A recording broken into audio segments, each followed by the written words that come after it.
Voilà, donc cet après-midi, notre sujet va être de reprendre un peu ce qu'a dit le docteur Dickès et voir ce que la Bible en dit. Donc, ça peut sembler étonnant que la Bible ait à nous dire des choses sur ce que nous vivons en 2019, et notamment sur cette question et de la mondialisation et du transhumanisme. Et ce qui est le plus étonnant d'ailleurs, c'est que nous trouvons ces données bibliques dès le début du livre de la Genèse. Et je voudrais donc lire un texte très très connu. Dans le chapitre 11 du livre de la Genèse, le fameux épisode de ce qu'on appelle la tour de Babel.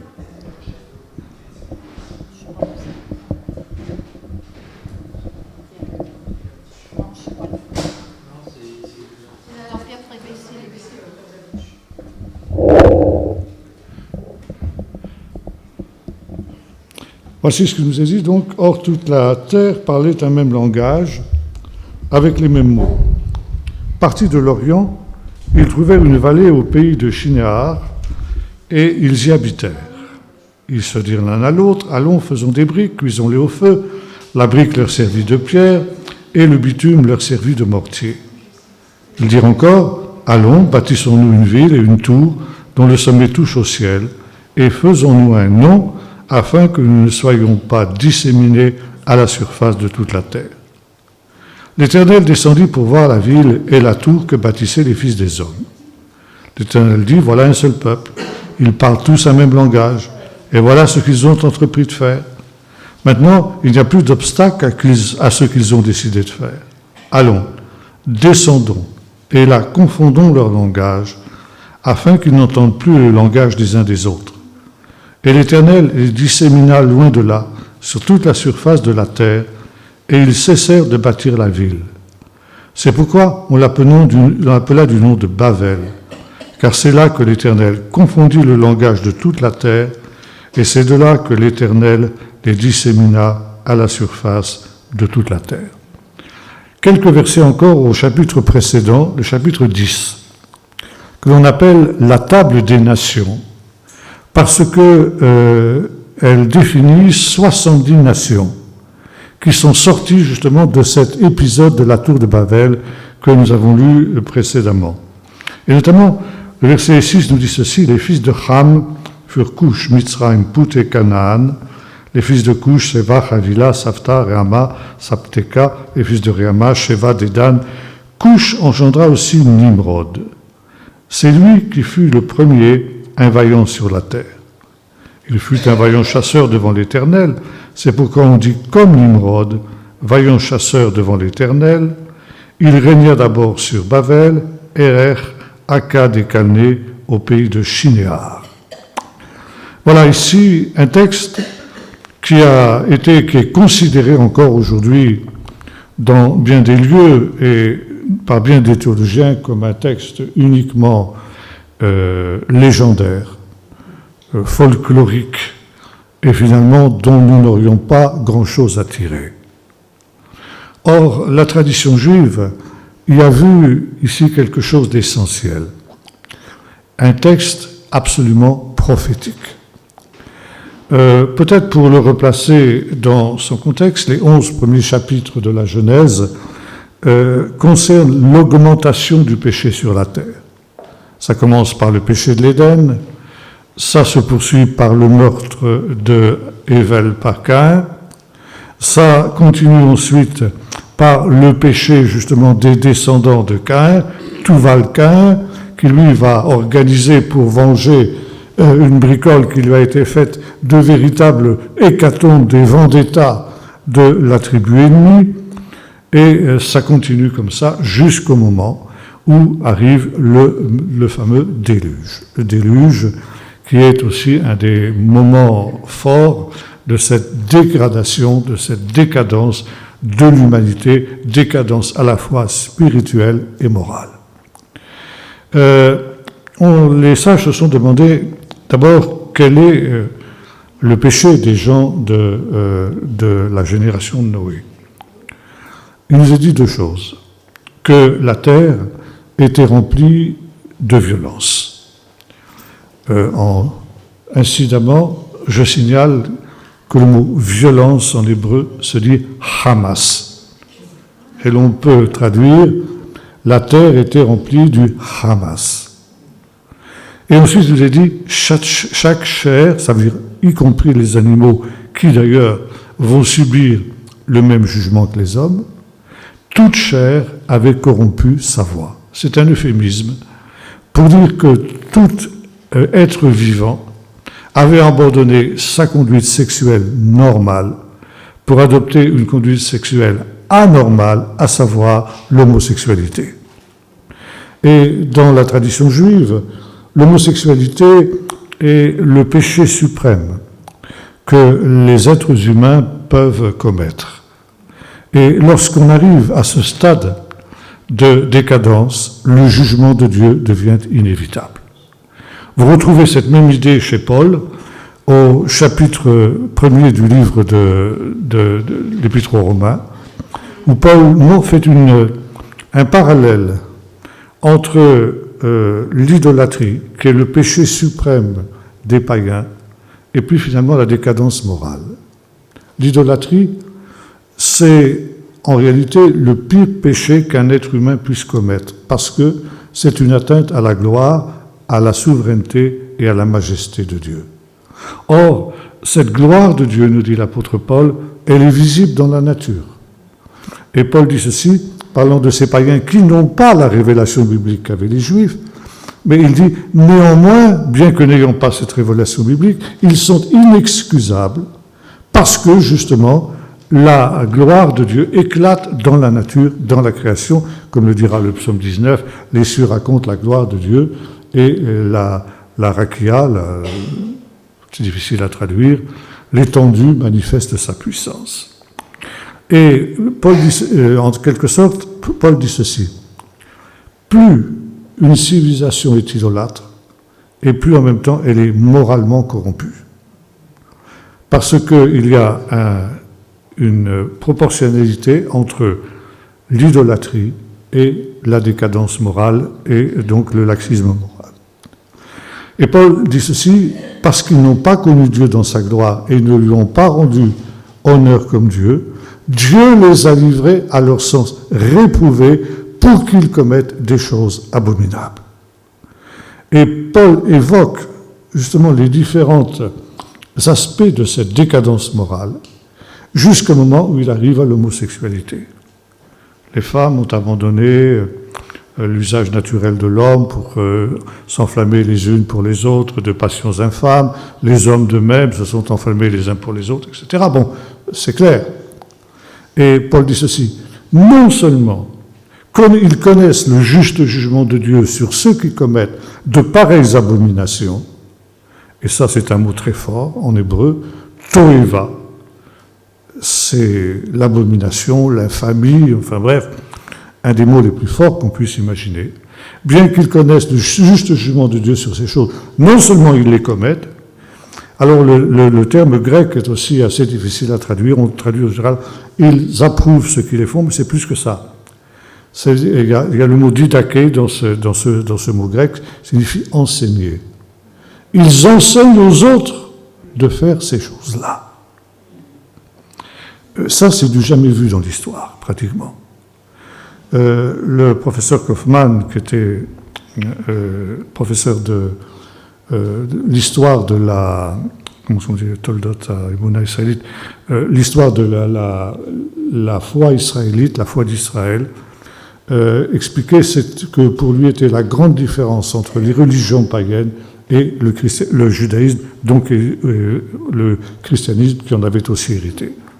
Il disait c'était justement la question de ces toévot, de ces abominations, donc de ces aberrations sexuelles. L'homosexualité, ça a toujours existé dans l'humanité, et notamment chez les païens. Par exemple, les peuples tels que les peuples de Mésopotamie, les Assyriens, les Akkadiens, les Babyloniens, puis ensuite les Perses, etc., jusqu'évidemment aux Grecs et aux Romains, considéraient l'homosexualité comme une conduite normale. Et dans les textes législatifs anciens, de l'époque biblique, justement, de l'époque d'Abraham, par exemple le Code de Hammurabi qui est au musée du Louvre, les lois d'Eshnouna, les lois de Lapidishta, etc., il y a dans ces lois un statut particulier qui est fait par le législateur aux homosexuels des deux sexes. Donc, une chose parfaitement normale. Voyez-vous, soi-disant que nos lois sont en progression. En fait, de progression, c'est un formidable retour en arrière, un bond de plus de 4000 ans en arrière. Et, disait le professeur Kaufmann, la Bible est le premier document de toute l'humanité qui déclare que l'homosexualité est une toïva, une abomination. Et la grande différence entre la religion d'Israël et les religions païennes, c'est justement ce rejet de toutes ces aberrations, homosexualité, bestialité, inceste, enfin bref, tout ce que est décrit dans le chapitre 26 du livre du Lévitique, où Moïse dit ceci: vous ne pratiquerez pas les toévot, les abominations qui sont accomplies par les Cananéens, au milieu desquels vous allez entrer, et ce qui se pratique aussi en Égypte, et il cite justement toute cette série d'abominations. Et le professeur Kaufmann disait ceci: le jour où nos religions juives et chrétiennes auront accepté l'homosexualité comme une chose normale, eh bien elles se seront autodétruites. Il n'y aura plus de christianisme, il n'y aura plus de judaïsme, il y aura une espèce d'humanisme teinté de valeurs chrétiennes ou de valeurs juives, mais le judaïsme et le christianisme en tant que tels auront été détruits. Et c'est pourquoi ce que nous vivons actuellement, avec notamment ce soi-disant mariage pour tous, qui n'est plus un mariage, qui fait en sorte qu'il n'y a plus de mariage pour personne. C'est toi, Irène, qui me disais hier dans la voiture que tu lisais un article dans le journal disant que le nombre des mariages ne cessait de diminuer en France, et les seuls mariages qui augmentaient aujourd'hui, c'était les mariages d'homosexuels. Autrement dit, les seuls qui se marient aujourd'hui sont les homosexuels. Donc c'est la destruction du mariage, c'est la destruction de la famille, c'est la destruction du couple, et par conséquent, c'est la destruction du fondement de la société. Parce que le mariage, la famille, le couple sont des données qui sont de l'ordre de la création et non pas l'ordre de la rédemption. Le mariage a été institué avant la chute, avant le péché de l'homme. Il appartient par conséquent à la volonté éternelle de Dieu qui est qualifiée dans le livre de la Genèse de quelque chose de très bon. Et on touche ici à ce qui est le fondement de la société tout entière, et par conséquent, il ne peut en résulter que des désordres, il ne peut en résulter que des jugements de Dieu. Et cette évolution qu'on trouve aussi dans certaines églises aujourd'hui, puisque vous savez que certaines églises aussi, dans le protestantisme notamment, ont accepté de bénir les couples homosexuels. Là, on tombe dans l'impensable, l'incroyable, et là aussi, l'autodestruction de ces églises-là. Il est évident que là, on ne peut pas continuer à vivre sur des bases pareilles. C'est la destruction de tout ce qui est juste, saint, et finalement, ça correspond à cette explosion d'individualisme à laquelle nous assistons aujourd'hui. Pourquoi s'en prend-on au christianisme et au judaïsme? Parce que justement, il y a au centre de ces deux religions, il y a l'éthique sexuelle, familiale et morale. Et nos braves contestataires disent ceci: mais et si moi j'ai envie de changer de femme, au nom de quoi vous me l'interdisez? Et si moi j'ai envie de changer de sexe? Et si moi j'ai envie d'aller avec un homme plutôt que d'aller avec une femme? Qui êtes-vous pour m'interdire cela? Vous attentez à ma liberté. Et voyez-vous, c'est au nom de cette évolution individualiste que sont remis en question justement toutes les bases du judéo-christianisme.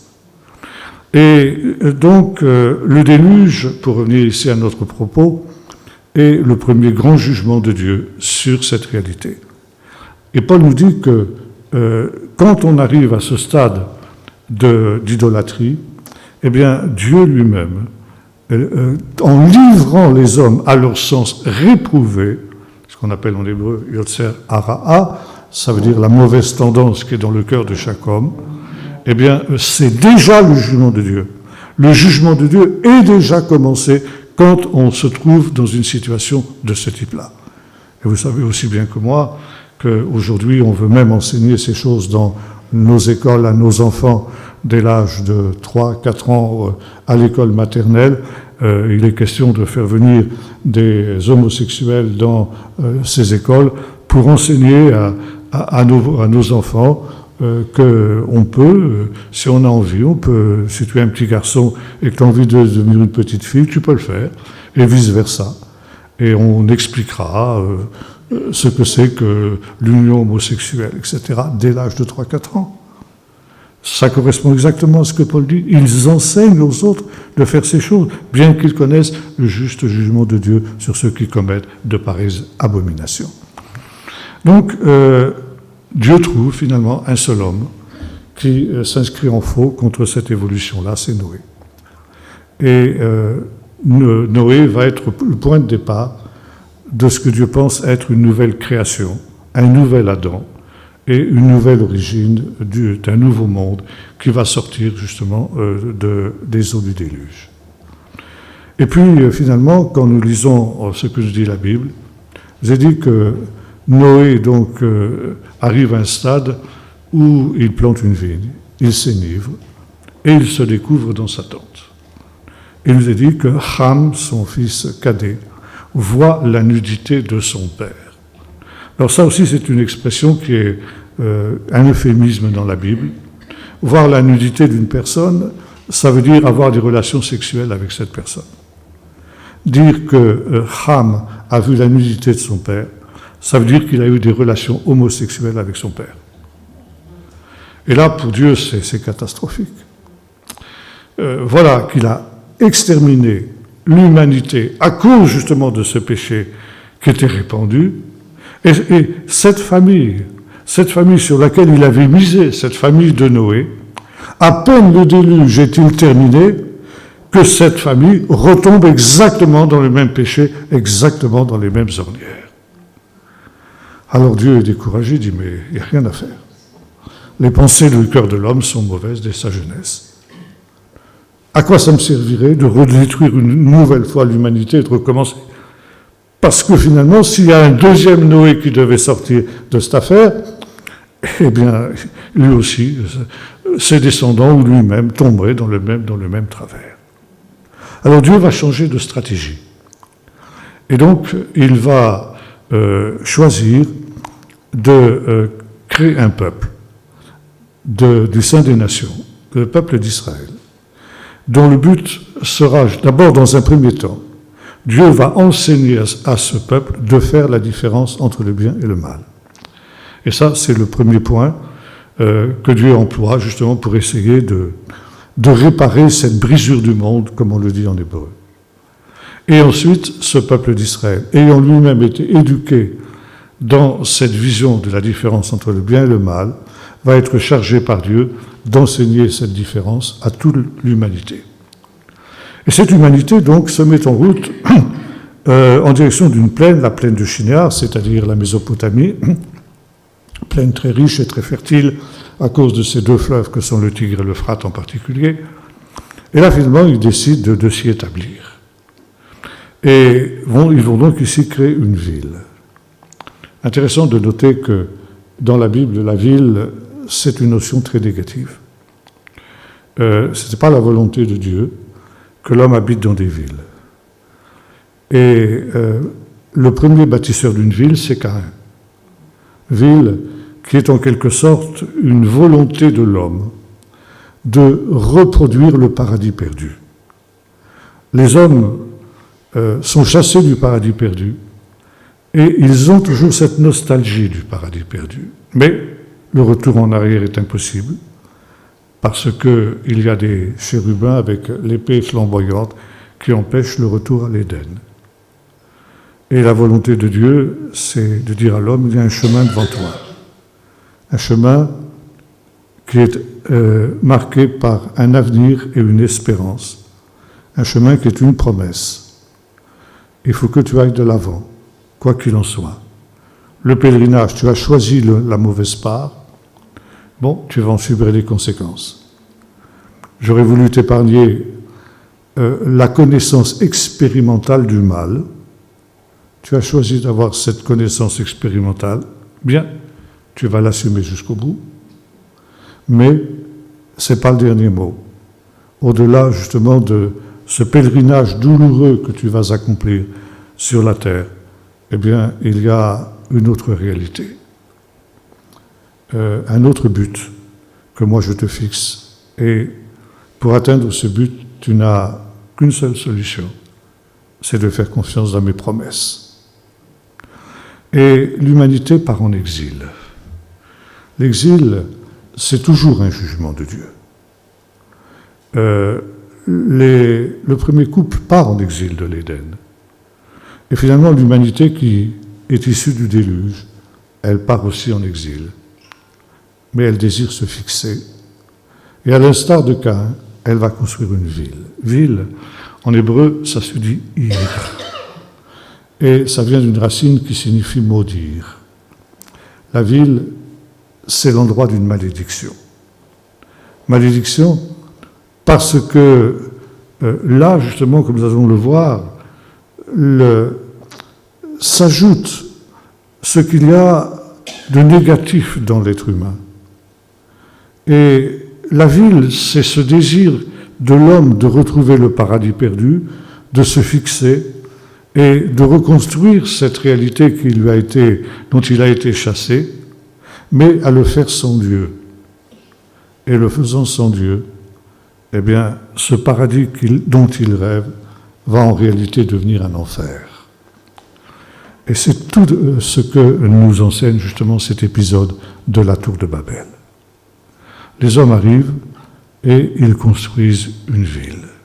Une ville en disant, eh bien, restons ensemble, formons une humanité unie pour ne pas être dispersés sur la surface de la terre. Ça veut dire justement pour ne pas être un peuple en exil.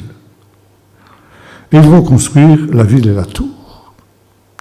Et là, les sages d'Israël se posent la question, quel est en réalité le péché de ces hommes de Babel?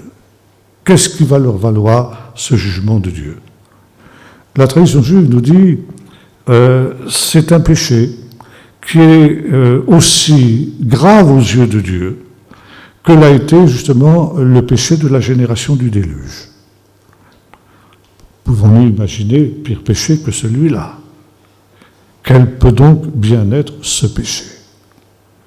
Alors, la première réponse qui est donnée dans la plupart de nos églises, c'est que les hommes avaient construit une tour pour essayer d'atteindre Dieu.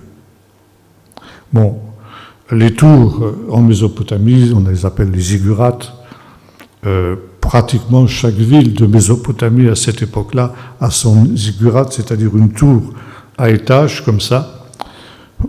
La tour de Babel, de Babylone, on la connaît, elle a été retrouvée par l'archéologue Sir Leonard Woolley au XIXe siècle.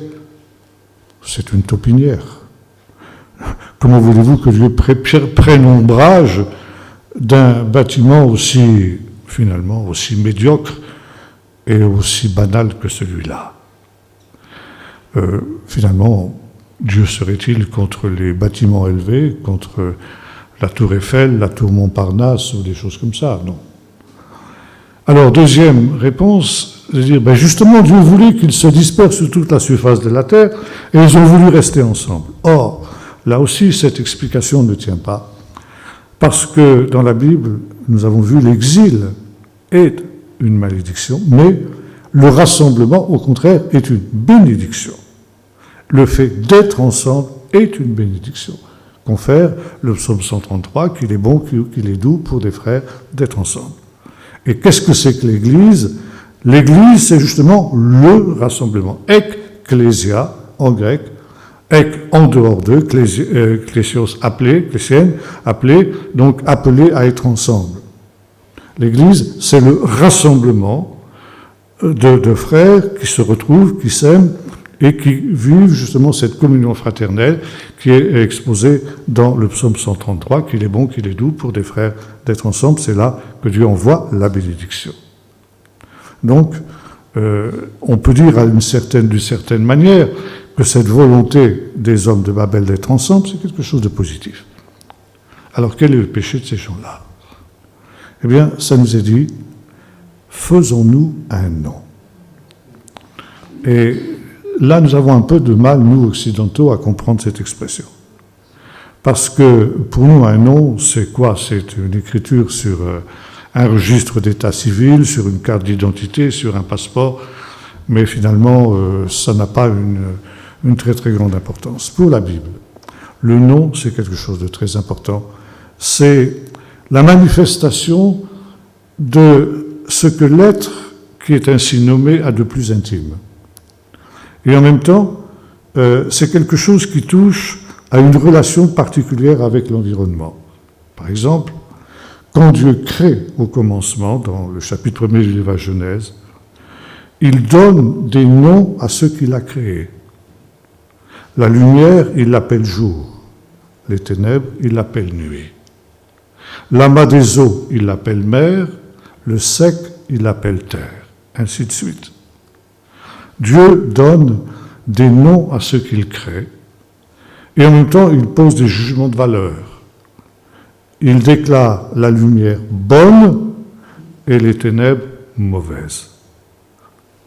C'est pas dit dans le livre de la Genèse, mais c'est évident. Si la lumière est bonne, son contraire est mauvais. Donc Dieu est quelqu'un qui fait la différence entre le bien et le mal. Un Dieu qui fait la différence entre le bien et le mal, c'est un Dieu moral. Et ça aussi, c'est unique dans l'histoire des religions, car tous les dieux des nations, tous les dieux païens sont tout ce qu'on voudra, sauf des êtres moraux. Prenez les dieux des Grecs et des Romains, par exemple. Ils ont les mêmes passions que les hommes. Ils sont bagarreurs, jaloux, adultères, corrompus, etc. Ils se battent entre eux. Ce n'est pas des êtres moraux. Seul le Dieu de la Bible est un Dieu moral. Et ce faisant donc, eh bien, Dieu, quand il donne des noms, il manifeste aussi une autre réalité, c'est qu'il prend pouvoir sur ce qu'il nomme. Nommer quelqu'un, nommer quelque chose, c'est prendre pouvoir sur elle, sur cette personne ou sur cette chose dans la Bible.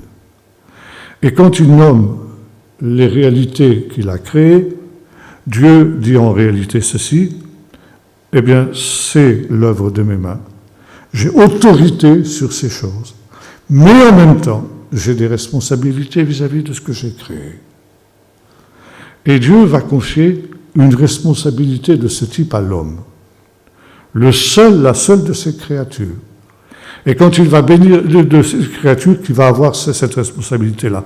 Et lorsque Dieu a créé l'homme, il lui dit ceci, dans la femme, il dit « Soyez féconds, multipliez, remplissez la terre et assujettissez-la, dominez sur toute l'œuvre de ma création, les oiseaux du ciel, les poissons de la mer, les bêtes des champs, etc. » L'homme reçoit donc de Dieu cette mission d'exercer par délégation, si j'ose dire, l'autorité qui est celle de Dieu sur les œuvres de ses mains.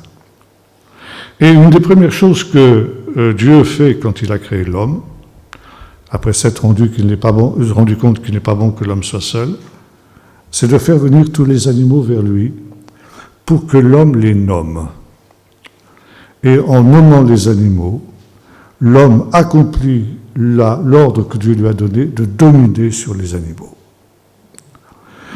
Et on retrouve ça aussi dans un texte magnifique qu'on trouve dans le chapitre 43 du livre du prophète Ésaïe, où Dieu parle à Israël, il dit ceci, « Ainsi parle l'Éternel, ton Créateur, Israël, celui qui t'a façonné, Israël. Je t'appelle par ton nom, et parce que je t'appelle par ton nom, tu es à moi. Et parce que tu es à moi, tu n'as rien à craindre. Voyez-vous, Dieu manifeste ce pouvoir qu'il a sur les œuvres de ses mains, et en même temps, les responsabilités qu'il a vis-à-vis de ses créatures. Et c'est justement le problème des hommes de Babel. Ils ne veulent pas s'être nommés par Dieu. Ils veulent se nommer eux-mêmes. Ça veut dire, ils ne veulent pas de la souveraineté et de l'autorité de Dieu sur leur vie. Babel va être une ville dont Dieu est exclu, dans laquelle Dieu n'a pas sa place. Et c'est une ville qui est en réalité une manifestation d'une révolte contre Dieu. Nous ne voulons pas être dirigés par Dieu, nous voulons être dirigés par nous-mêmes, nous voulons nous nommer nous-mêmes, c'est le vieux slogan des anarchistes, ni Dieu ni maître, et finalement celui que nous avons évoqué tout à l'heure, être comme Dieu. C'est la vieille tentation de l'Éden, vous serez comme Dieu.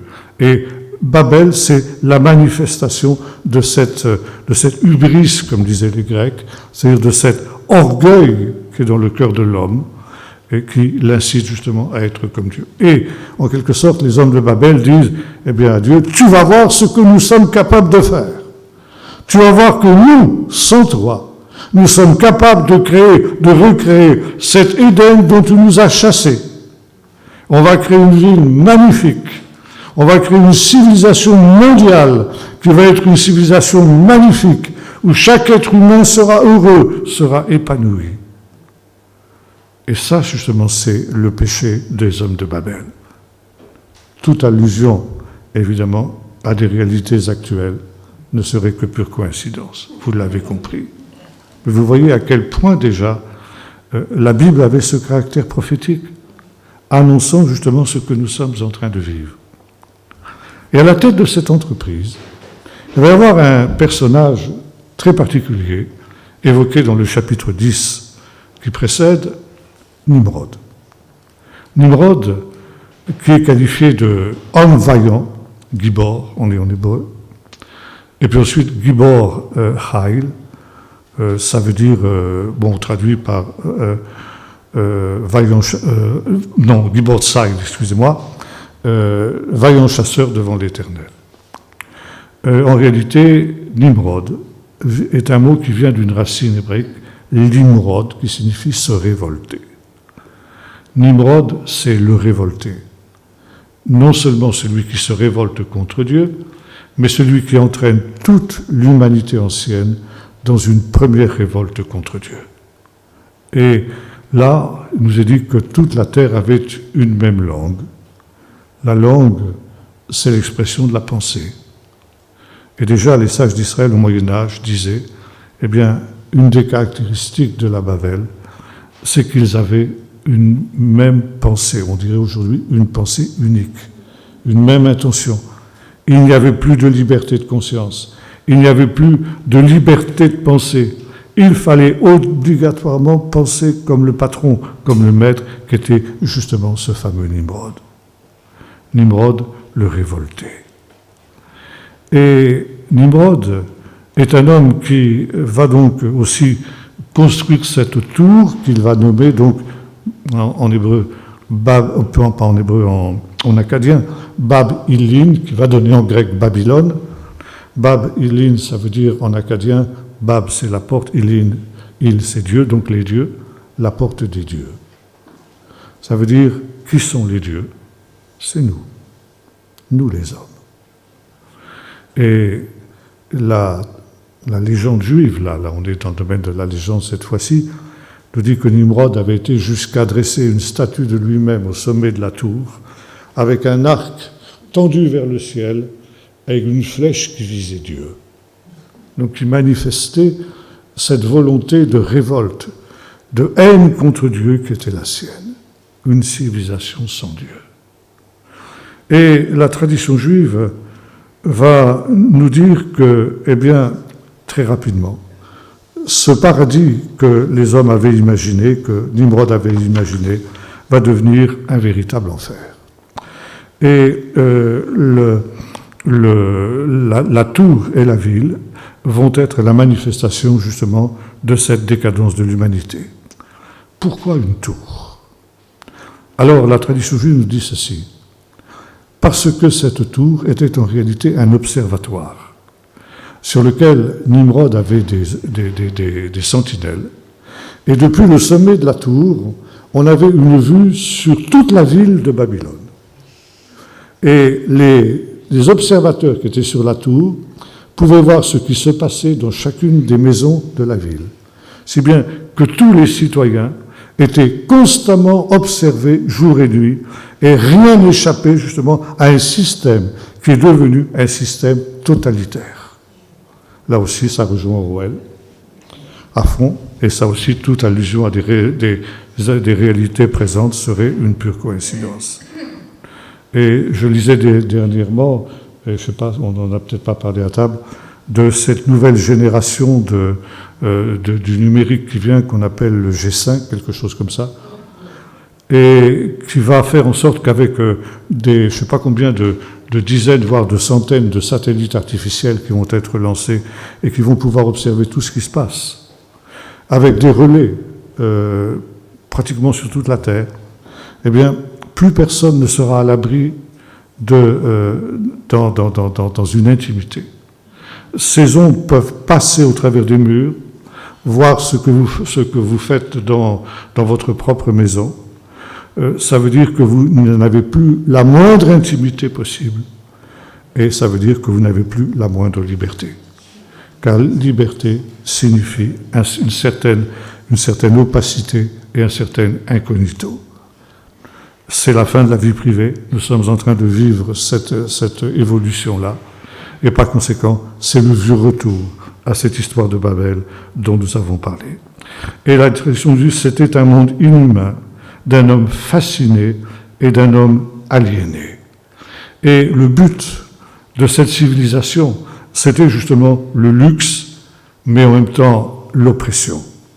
Un luxe et une richesse qui profitaient à une classe dirigeante, mais qui faisait que le reste de la population était une population d'esclaves. Et pour construire cette ville et les monuments magnifiques qui devaient la constituer, on y travaillait jour et nuit.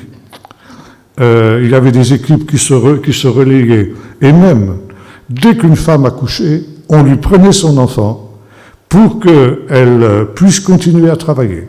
Il ne fallait pas que le travail ralentisse un seul instant. Et c'est vous, je crois, dans votre livre, qui citiez le fait que Google, justement, interdit à ses employés, ces jeunes femmes employées, d'avoir des enfants. Et voilà. Donc on prend leurs ovocytes, et quand le patron a décidé qu'elles pouvaient avoir des enfants, c'était là. Eh bien, on trouve ça à Babel déjà, exactement. Voyez-vous, ces commentaires-là, ils datent du Moyen-Âge, ils datent du XIIIe siècle, et à cette époque-là, évidemment, vivre ce que nous vivons aujourd'hui était absolument inimaginable. Et en même temps, donc, cette porte des dieux, eh bien, qui rejetait Dieu, était aussi une manifestation de ce qu'on appellerait aujourd'hui l'athéisme. J'ai parlé de l'idolâtrie tout à l'heure. Et j'ai dit l'idolâtrie, c'est le pire péché qu'un être humain puisse commettre. Parce qu'il touche à la gloire et à l'honneur de Dieu. Mais l'idolâtrie, vous allez me dire aujourd'hui, elle n'existe plus dans notre société. Plus personne ne se prosterne devant les Baals, Astarté, Apollon, Jupiter et tout ce que vous voudrez. C'est vrai. Mais aujourd'hui, ça vous a été rappelé tout à l'heure, nous avons une religion officielle dans nos pays d'Europe occidentale. C'est la laïcité, ça veut dire l'athéisme. La laïcité telle qu'on la conçoit aujourd'hui, c'est l'athéisme. Et l'athéisme, c'est la pire forme d'idolâtrie à laquelle on puisse rêver. Pourquoi ? Parce que l'idolâtre, qui se prosterne devant une statue d'or, d'argent, de bois, de tout ce que vous voudrez, commet un énorme péché, ça c'est clair. Mais il y a dans sa démarche une certaine recherche de transcendance. Et, disons, d'une manière ténue, il rend quand même une certaine gloire à Dieu. Vous vous souvenez, quand l'apôtre Paul est arrivé à Athènes, dans le livre des Actes, lui, le juif pieux, il était scandalisé de voir toutes les idoles qu'il y avait dans cette ville. Et finalement, vous savez que les philosophes l'emmènent à l'Aréopage. Et Paul va commencer son discours d'une manière assez surprenante. Il ne va pas commencer par les fustiger, des espèces d'idolâtres. Vous n'avez pas honte d'adorer des... Non, il dit, hommes athéniens, je vous trouve très religieux. Et j'ai même découvert chez vous un autel à un Dieu inconnu. Ce que vous révérez sans le connaître, c'est ce que je vous annonce, le Dieu véritable. Voyez-vous, au travers de toutes ces idoles qu'ils avaient construites, les Athéniens, eh bien, avaient cette recherche d'un Dieu inconnu. Mais l'athée, c'est quelqu'un qui nie toute transcendance. Et finalement, s'il n'y a pas de Dieu, qui est Dieu? Moi. L'humanité. Cette humanité qui se divinise, et c'était aussi le fait, d'après la tradition juive, de ces hommes de Babel. Ensuite, il nous est dit que Dieu, eh bien, va descendre. Dieu voit ça. Et il voit ça non pas tant parce que sa gloire est atteinte, mais parce qu'il voit que l'humanité est en train de prendre un chemin, effectivement, qui l'amène à une espèce de suicide, un système totalitaire. Et un des dons que Dieu a fait à l'homme, des dons principaux, c'est le don de la liberté. Dieu est un être libre. Il est un être libre parce qu'il est un être moral. Et Dieu est une loi pour lui-même. Dieu s'interdit de commettre le mal. Il le pourrait, mais il se l'interdit parce qu'il est un Dieu juste, parce qu'il est un Dieu saint. Et parce que l'homme est créé à l'image de Dieu, l'homme reçoit aussi cette liberté de choisir entre le bien et le mal. Cette liberté, c'est quelque chose de fondamental. C'est un des éléments essentiels qui fait que l'homme est l'image de Dieu. Dieu est libre et l'homme aussi est un être libre. Et lorsque l'homme va tomber en esclavage, Dieu vient toujours pour le libérer. Et c'est toute l'épopée de l'Exode, le peuple d'Israël qui est captif en Égypte. Et Dieu dit à Moïse, j'ai vu l'oppression de mon peuple et je suis venu maintenant pour te délivrer. Les lois de Dieu, le décalogue, ne sont pas des contraintes comme on le voit aujourd'hui, mais ce sont des conditions même du maintien de cette liberté. Comme le disait le théologien Karl Barth, le commandement est une frontière entre la vie et la mort, entre le bien et le mal. Si tu restes en delà de la frontière, tu es libre de faire tout ce que tu veux, tout ce qui n'est pas interdit est permis. Mais si tu franchis la frontière, tu entres dans le domaine de la mort. Tu ne sais pas comment ça va se terminer. Et ça, c'est quelque chose que l'homme moderne a énormément de mal à comprendre. Donc, Dieu va intervenir pour rendre à l'homme cette liberté qui lui a été confisquée. Et qu'il a d'ailleurs, à laquelle il a renoncé volontairement. C'est ça qui est extraordinaire. La liberté va jusqu'à faire en sorte que l'on puisse librement, volontairement, renoncer à cette liberté. Et malheureusement, j'ai bien peur que ce soit ce que l'homme moderne est en train de faire. En échange de quelques bienfaits, il est en train de renoncer à sa liberté, à ce qui fait de lui un être véritablement image de Dieu. Et aujourd'hui, à cause de Darwin, comme on disait tout à l'heure, l'homme se considère comme un animal un peu plus perfectionné que les autres. Ça veut dire esclave de ses instincts, esclave de ses convoitises, comme le sont les animaux. Les animaux ne sont pas des êtres libres, ils sont conditionnés par leurs instincts. Si vous mettez un loup en présence d'un agneau, vous pouvez être certain de ce qui va se passer. Et quand le loup aura dévoré l'agneau, vous n'irez pas faire de reproches au loup, parce que c'est sa nature de loup, c'est son instinct de loup. Il va manger l'agneau. Prenez-en à vous d'avoir été imprudent assez de mettre l'agneau en présence du loup. Vous n'allez pas reprocher au loup sa conduite. L'homme aussi a des instincts, comme les animaux. Mais à l'inverse des animaux, il a le pouvoir moral de dire non à ses instincts et d'adopter une autre conduite que celle qui lui lierait ses instincts. Et finalement, céder à tous ses instincts, comme on nous le propose aujourd'hui, eh bien, c'est le contraire même de la liberté. C'est la négation même de la liberté, car celui qui cède à ses instincts devient tout simplement esclave de ses instincts. C'est Platon qui, dans ses écrits, raconte un dialogue que Socrate, son maître, avait eu avec un philosophe hédoniste. Ça veut dire un philosophe qui considérait que le but de la vie, c'est le bonheur. Et donc, il s'adresse à lui, tu dis que le but de la vie, c'est le bonheur, oui. Oui, répond l'autre. Bien, et c'est quoi pour toi le bonheur? Eh bien, répond Gorgias, il s'appelait, c'est de pouvoir céder à tous mes instincts, à toutes mes convoitises, à tous mes désirs. Quand j'ai envie de manger, de pouvoir manger. Quand j'ai envie d'une prostituée, de pouvoir aller avec elle. Si j'ai des instincts homosexuels, d'aller aussi avec un homme, etc., etc. Donc de céder à tous mes désirs et tous mes instincts et de pouvoir les accomplir, ça c'est le bonheur. Ah, dit Socrate, bien. Donc plus tu as de désirs, plus tu as de convoitises, que tu peux satisfaire, bien sûr, plus tu es heureux. Oui, dit Gorgias. Bien, dit Socrate. Mais moi, je vais te dire quel est l'homme le plus heureux du monde. L'homme le plus heureux du monde, c'est le galeux. Car le galeux, il a toujours envie de se gratter, et il peut toujours se gratter. C'est bien vu. Et on en est exactement à ce stade-là aujourd'hui. Et c'est la négation même de la liberté.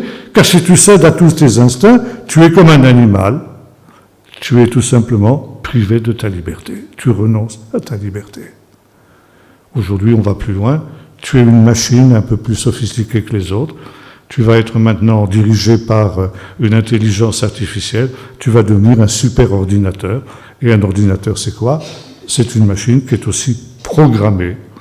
Et jamais, jamais, les robots, tels que, même aussi sophistiqués qu'ils seront, n'auront une véritable liberté, qui est la liberté humaine, parce que ça, c'est un don de Dieu, et l'homme est incapable de reproduire ça.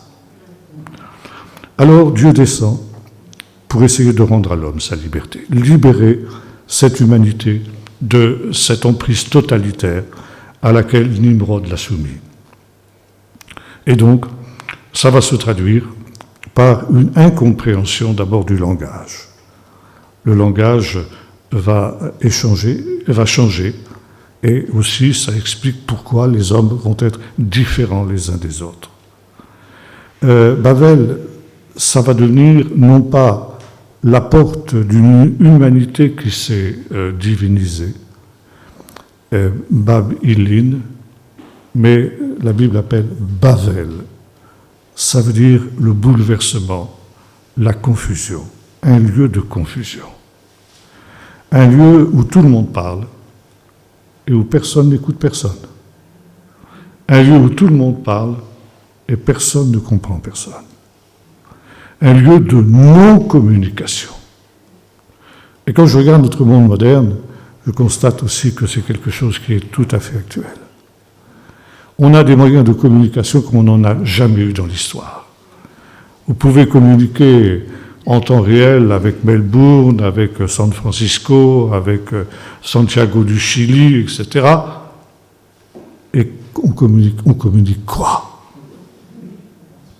Des slogans publicitaires, essentiellement, des films et des images pornographiques, des petites histoires personnelles, 1 million d'amis sur Facebook, dérisoires. Et finalement, c'est pareil, c'est la non-compréhension. Chacun est seul devant son écran avec l'illusion d'être en communion avec d'autres. Mais c'est une illusion.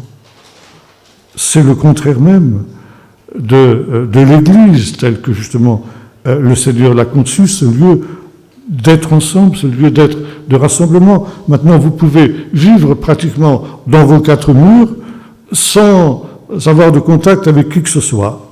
vous faites vos courses par Internet et vous visitez les comptoirs du supermarché, vous cliquez, ici 1 kilo de tomates, ici 2 kilos de pommes de terre, ici une motte de beurre, et vous payez avec votre carte, on vous livre ça dans les 10 minutes qui suivent. Maintenant, on va avoir aussi, paraît-il, des consultations médicales par Internet, on n'aura plus besoin de se déplacer, etc. Voilà. On a l'illusion d'une communion fraternelle, on a l'illusion d'une communication, et c'est la non-communication, l'endroit où personne, justement, ne communique véritablement et vraiment.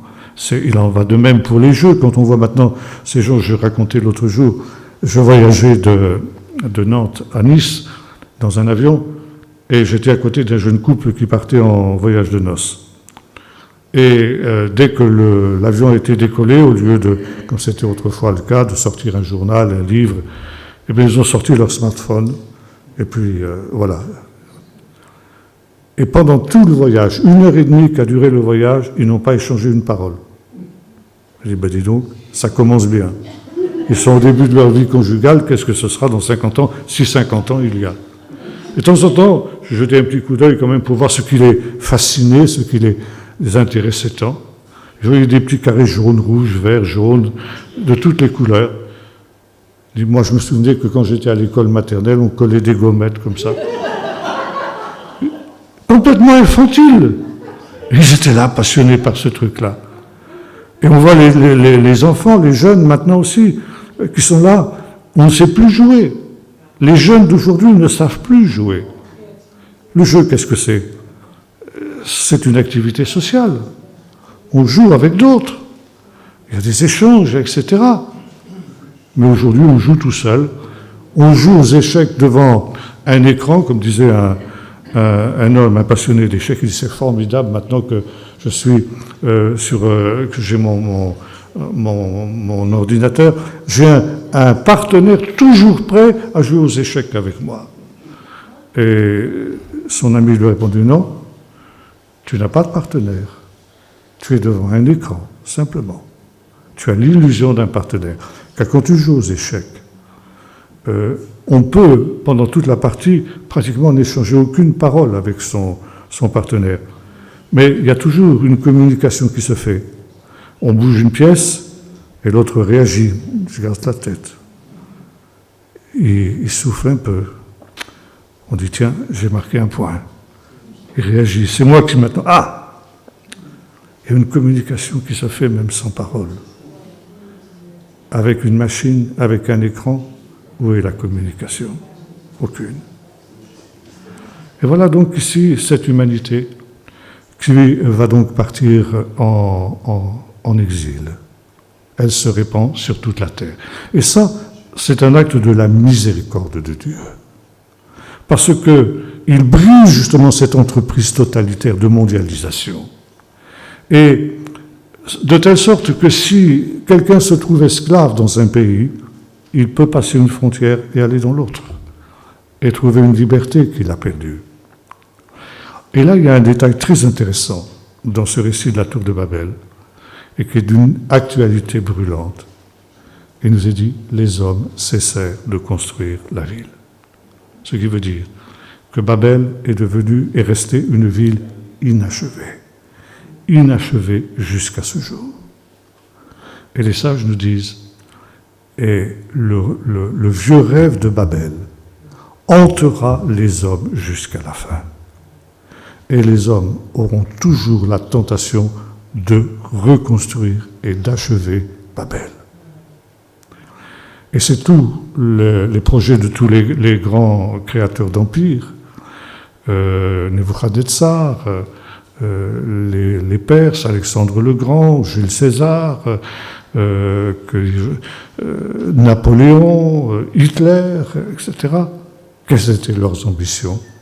Un empire mondial.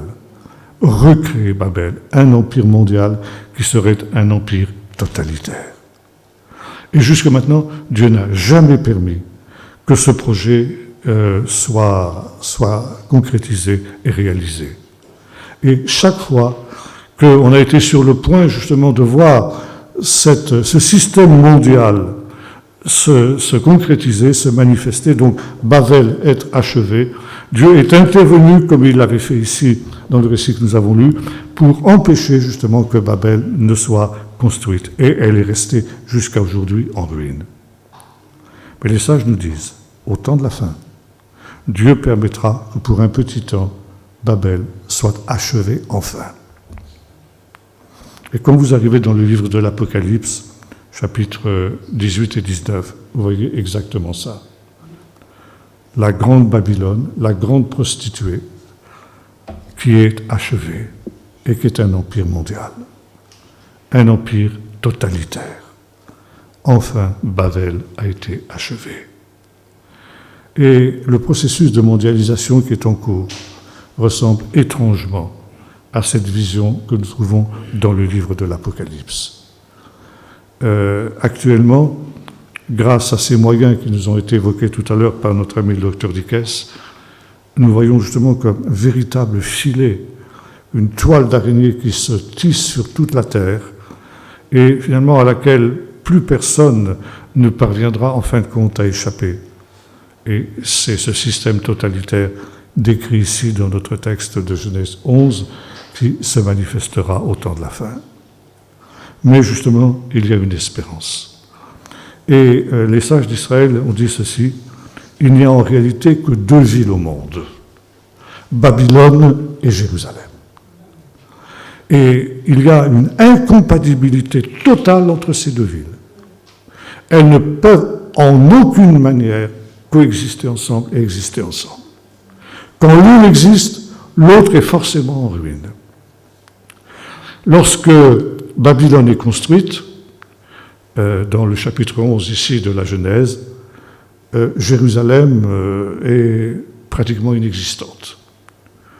Et quand Babylone est détruite, ou plutôt inachevée, comme l'avons vu tout à l'heure, Dieu appelle un homme à sortir de Babylone, c'est Abraham, et il lui dit, va vers le pays que je te montrerai. Et la geste d'Abraham, telle qu'elle nous est décrite dans l'Écriture, à partir du chapitre 12 jusqu'au chapitre 22, eh bien, évoque un pèlerinage d'Abraham depuis Babylone, dont il sort, en même temps que tous les autres qui vont en exil, jusqu'à Salem, c'est-à-dire Jérusalem, où il rencontre Malkisédek, qui, comme le dit l'Épître aux Hébreux, est en réalité une figure de Jésus.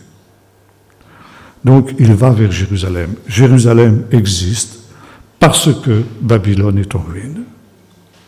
Plus tard, Jérusalem sera conquise par David, auquel Dieu dira justement exactement le contraire des gens de Babel. Je t'ai choisi, et parce que tu as obéi à ma voix, moi je te ferai un nom. Les gens de Babel veulent se nommer eux-mêmes. David est quelqu'un qui accepte de se soumettre à la volonté de Dieu, à la souveraineté de Dieu, et Dieu lui dit, je te ferai un nom. Et lui et son successeur, Salomon, vont créer un immense empire israélite qui s'étend du Nil jusqu'à l'Euphrate et qui est l'apogée du royaume d'Israël. Et les historiens nous expliquent que cela n'a été possible que parce qu'à cette époque-là, effectivement, Babylone, la civilisation mésopotamienne, était en ruine. Puis, c'est la décadence des royaumes d'Israël et de Juda, et en même temps, la résurgence de Babylone. Et quand Babylone est arrivée à son apogée, avec Nebuchadnezzar détruit Jérusalem et emmène les habitants de Jérusalem en exil. 70 ans plus tard, Cyrus détruit Babylone et autorise les Juifs à reconstruire Jérusalem. Jérusalem va ressurgir de ses ruines parce que Babylone est en ruine. Et puis finalement, il y a la nouvelle Babylone, Rome, qui elle aussi en 70 va détruire Jérusalem. Et dans le livre de l'Apocalypse, finalement c'est ce que les sages nous disent, les deux villes sont incompatibles. Mais finalement, c'est un conflit entre ces deux villes. La ville, nous l'avons vu, c'est quelque chose de négatif dans la Bible. C'est l'endroit de la malédiction, l'endroit où s'exerce tout l'hubris des hommes, cet orgueil qui est le leur, cette volonté de puissance, cette volonté de luxe, etc., et d'oppression, automatiquement, qui en découle. Et c'est pourquoi Dieu n'a pas voulu que l'homme vive dans une ville. Mais l'homme a toujours voulu vivre dans des villes. Et finalement, Dieu dit, « Ah, vous voulez vivre dans une ville ? Très bien. Ce n'est pas ma volonté, mais enfin bon, c'est ce que vous voulez. Ok, vous vivrez dans des villes. Mais cette ville, c'est moi qui vous la donnerai. Et cette ville, ce sera Jérusalem. Jérusalem, c'est le contraire de Babylone. Babylone, c'est la ville qui rejette Dieu, qui se révolte contre Dieu, Nimrod le révolté. Et à la fin, nous dit le commentaire des rabbins, Nimrod, un deuxième Nimrod se lèvera, car il est écrit comme Nimrod. Ça veut dire, au temps de la fin, il y aura un individu comme Nimrod qui prendra la tête d'une ultime croisade contre Dieu, en quelque sorte, et qui lui aussi, eh bien, connaîtra le sort du premier Nimrod. Et Dieu dit, eh bien, Jérusalem, c'est l'inverse. Et Jérusalem portera un nom, nous dit le prophète Ézéchiel au temps de la fin, Yerushama, Dieu est là. Babylone, c'est l'endroit où Dieu est absent. Jérusalem, c'est l'endroit où Dieu est là. Et ces deux villes, elles ne peuvent pas exister ensemble. Et c'est pourquoi la destruction de Babylone, dans le livre de l'Apocalypse, est une condition préalable, indispensable, pour que Jérusalem, l'autre Jérusalem, descende du ciel. Voyez-vous, l'histoire de l'humanité commence par un jardin. Elle s'achève dans une ville, Jérusalem. Une ville qui est la ville de Dieu. Cette ville qui est aussi la récapitulation de toute l'histoire humaine. On y trouve à la fois les 12 fils de Jacob, les 12 tribus d'Israël. Sur chacune des portes de la ville, il y a le nom d'une de ces tribus d'Israël. Et aussi, il y a un des 12 apôtres de l'agneau. Et on retrouve ici cette conjonction entre ces deux peuples de Dieu, le peuple d'Israël d'un côté et l'Église de l'autre côté. Et souvent, dans les apocalypses juives de cette période, il y a une assimilation qui est faite entre une ville et une femme. Et vous savez que là aussi, nous avons dans l'Apocalypse ces deux images, Babylone la prostituée, donc la caricature de l'épouse, et puis finalement Jérusalem qui est l'épouse de l'agneau. On trouve un écrit qui date d'un peu plus tard que l'Apocalypse, date, oui, à peu près de la même époque, disons. Et on appelle le livre du 4e Ezra, écrit après la ruine de Jérusalem en 70.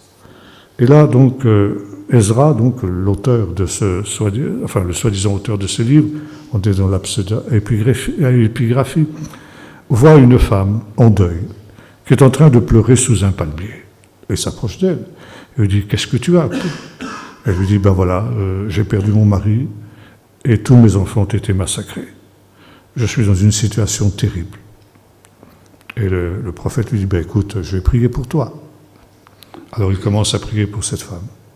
Et au moment où il prie pour elle, elle se transforme en une ville magnifique. Et il réalise que cette ville, c'est Jérusalem. Et pourquoi cette femme était-elle en deuil et pleurait-elle ? Parce que, justement, elle était la concrétisation de la Jérusalem qui venait d'être détruite par les Romains quelques années plus tôt. Et en même temps, cette promesse que par la grâce de Dieu, à la prière de ses enfants, eh bien, un jour viendrait où cette Jérusalem descendrait du ciel et serait cette ville magnifique, cette épouse de l'agneau. Et voyez-vous, je pense que d'ailleurs, c'est ce que nous dit le livre de l'Apocalypse, quand cette Babylone périra, alors les hommes se lamenteront. Ils diront, c'est tous nos rêves qui s'effondrent. Mais vous, dit le Seigneur, mes enfants, quand vous la verrez s'effondrer, réjouissez-vous. Parce que ça veut dire que la nouvelle Jérusalem va descendre du ciel. Et donc, ce sera une période tout à fait nouvelle.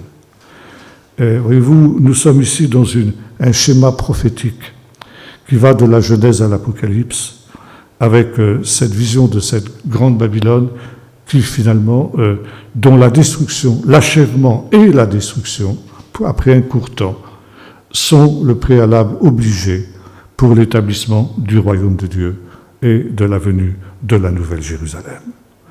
Alors, c'est vrai que, comme disait tout à l'heure notre ami M. Dickès, quand on l'écoute, on est un peu assommé, mais finalement, il n'y a pas à être assommé, parce que, au contraire, d'ailleurs, quand il m'avait dit, quand on s'est rencontrés la première fois, il m'avait dit, bien peut-être que l'humanité ne va pas pouvoir durer plus de 3 générations. J'ai dit ça, au moins, c'est une bonne nouvelle, parce que ça veut dire que, eh bien, la venue de cette nouvelle Jérusalem est imminente. Le Seigneur va intervenir pour empêcher ce suicide de l'humanité et justement pour établir ce règne sur toute la terre, rendre à l'homme sa dignité, sa liberté, sa grandeur et finalement manifester aussi le paradis retrouvé non plus dans un jardin, mais finalement dans la récapitulation de toute l'histoire humaine qui sera métamorphosée, qui connaîtra une espèce d'apothéose. Tout sera transformé pour être quelque chose qui racontera pendant toute l'éternité la gloire de Dieu, un nouveau ciel et une nouvelle terre. Et finalement, c'est le thème de toute la Bible et surtout du livre de l'Apocalypse. Je fais toutes choses nouvelles.